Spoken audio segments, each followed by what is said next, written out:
नमस्कार मित्रों, मैं नीरज सक्सेना, फिजिक्स फैकल्टी। बच्चों, मैंने आपसे कहा था इस लेक्चर में विद्युत धारिता चालू करेंगे।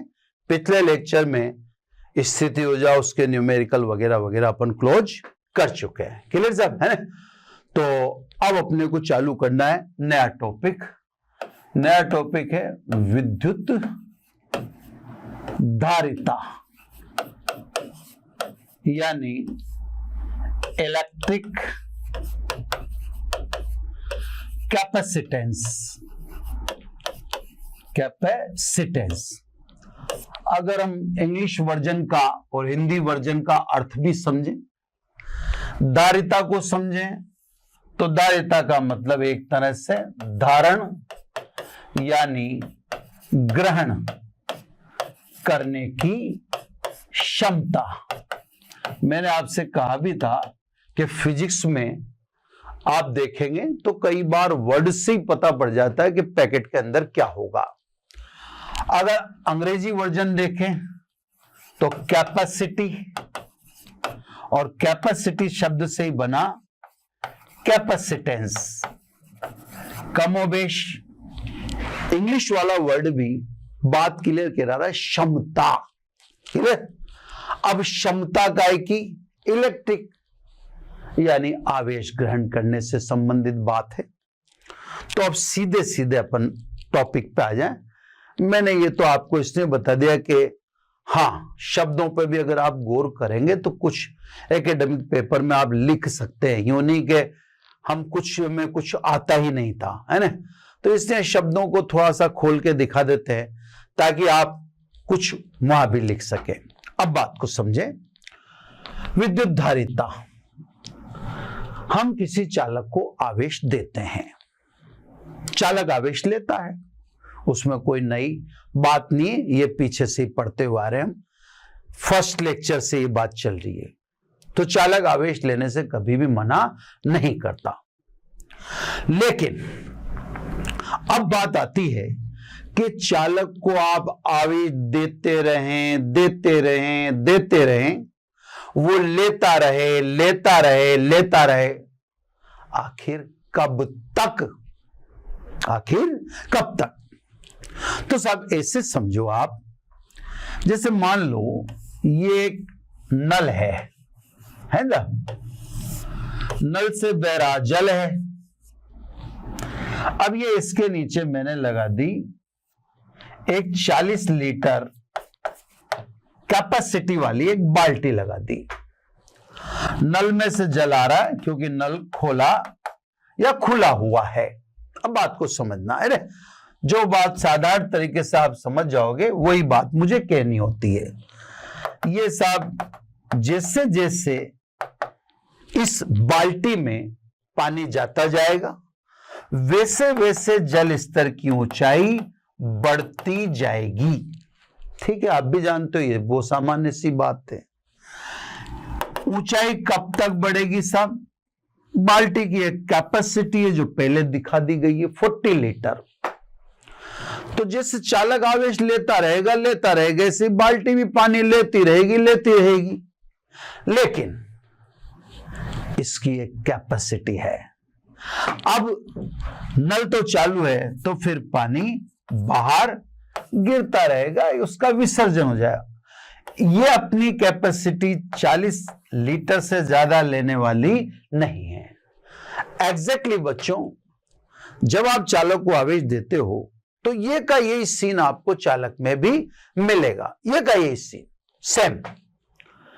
जब हम चालक को आवेश देते हैं तो चालक के आवेश ग्रहण करने की भी एक सीमा है।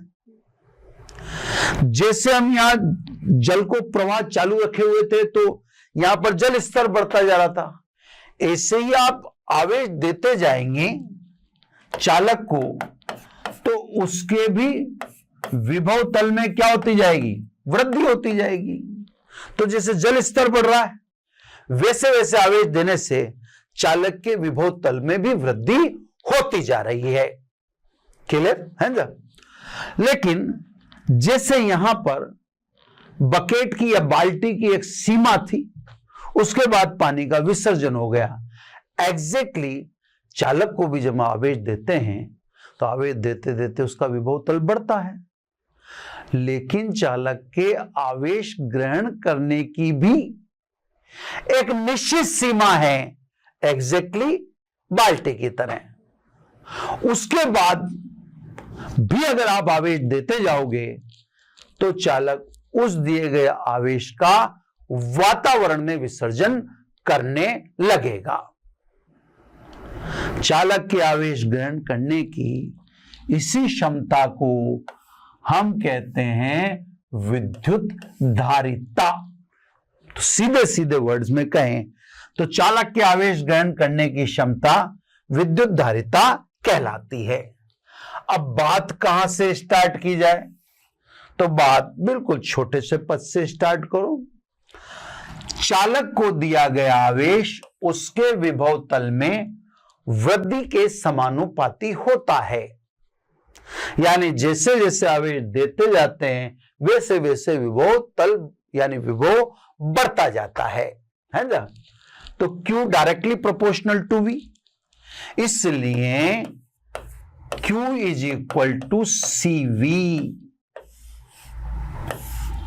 यहां पर C समानुपातिक स्थिरांक के रूप में इंट्रोड्यूस हुआ है।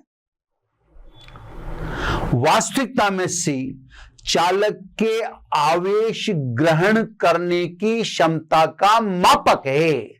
रियलिटी तो यह है कि C चालक के आवेश ग्रहण करने की क्षमता का मापक है, इससे विद्युत धारिता कहते हैं, है ना, आवेश ग्रहण करने की क्षमता।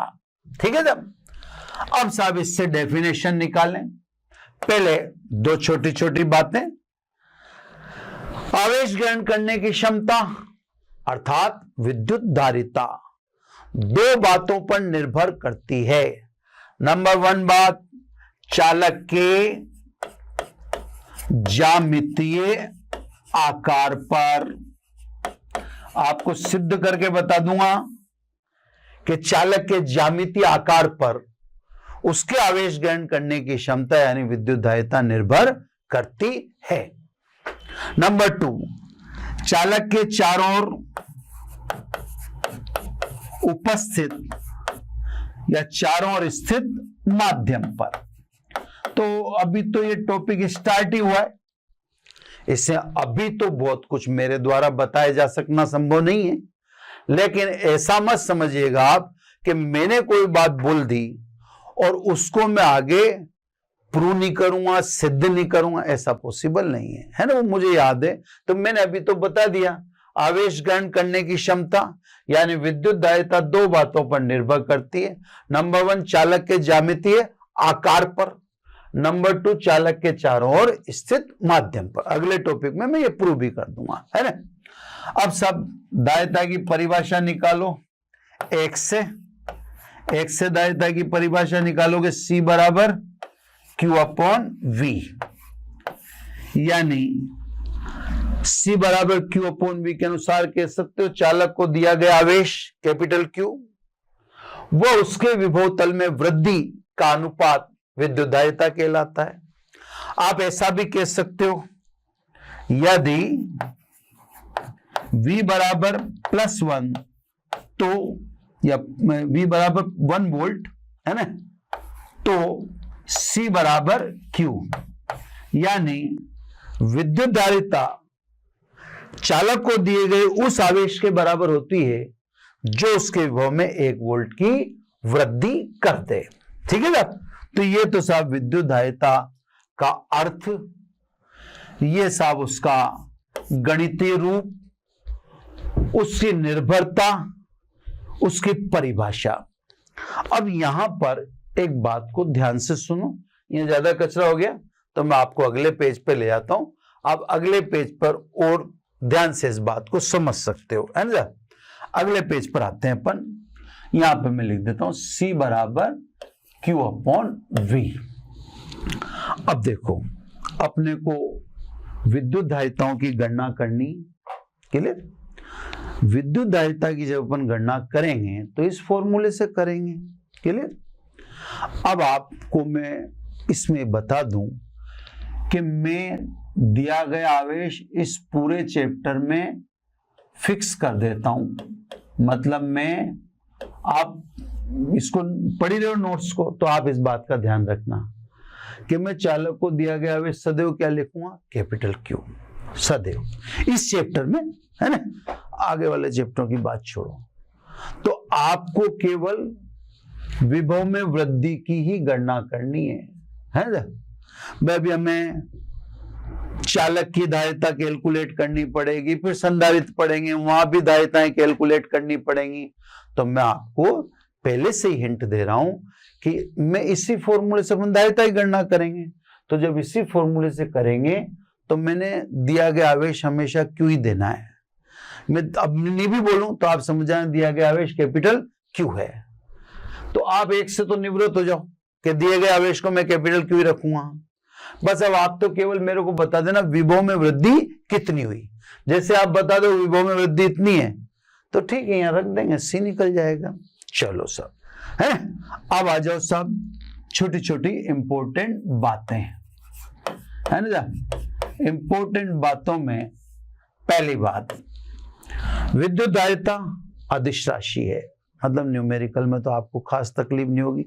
इसलिए किसी निकाय की कुल धारिता C1 C2 plus plus plus Cn, ये तो एक सिंपल सी बात होगी, है कि विद्युत धारिता एक अदिश राशि है, इसलिए किसी निकाय की कुल धारिता C बराबर C1 plus C2 plus plus plus C, है ना।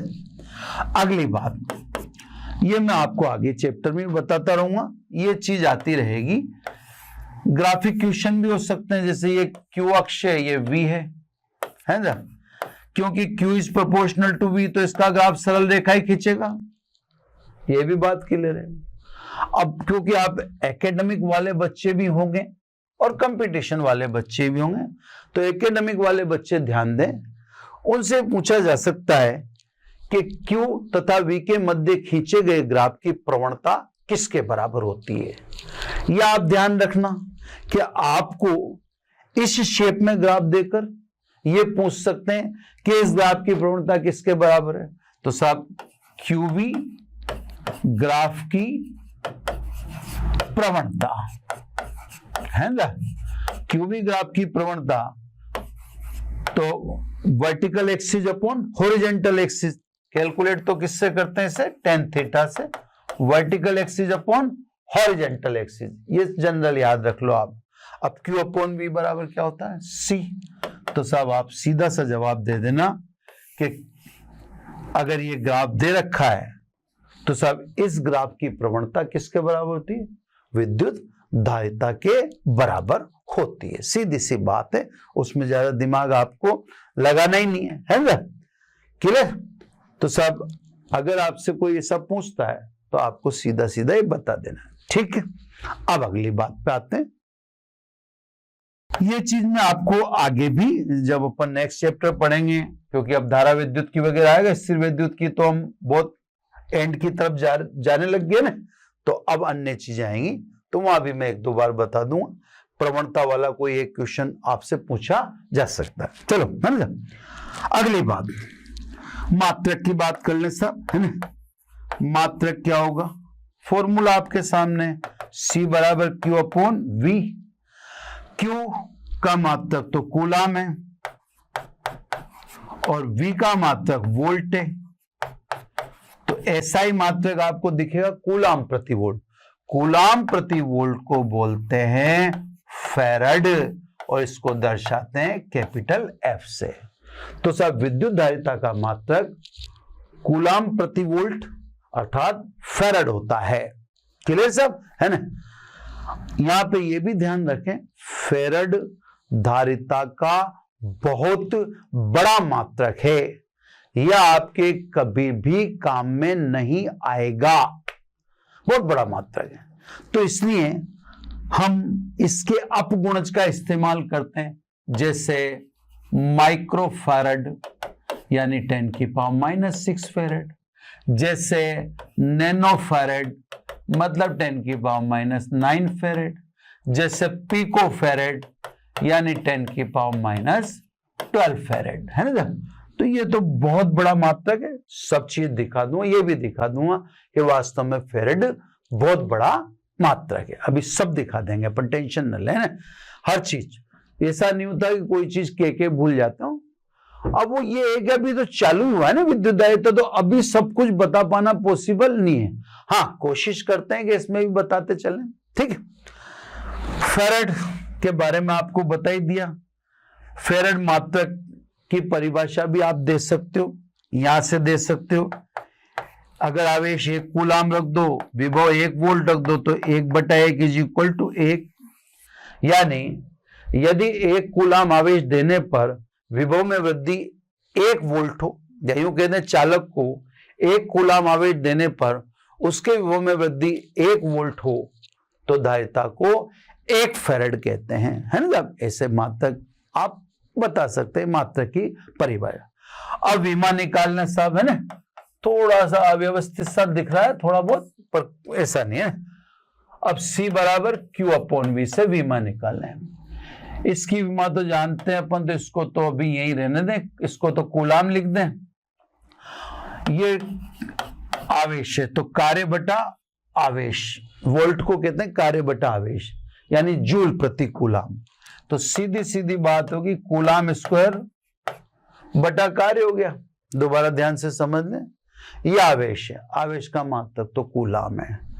वोल्ट किसे कहते हैं, तो विभव विभवांतर कार्य बटा आवेश, है ना। कार्य का मात्रक जूल है, इससे ही आवेश का कूलाम है, इससे ही।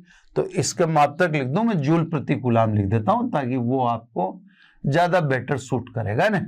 यहां से बैठा देता हूं, तो ये जूल प्रति कूलाम है ना, जूल प्रति कूलाम। तो ये हो गया कूलाम स्क्वायर बटा जूल। कूलाम स्क्वायर का कूलाम A1T1 होता है, तो ये A1T1 का स्क्वायर कर दिया मैंने, जूल M1L2T-2।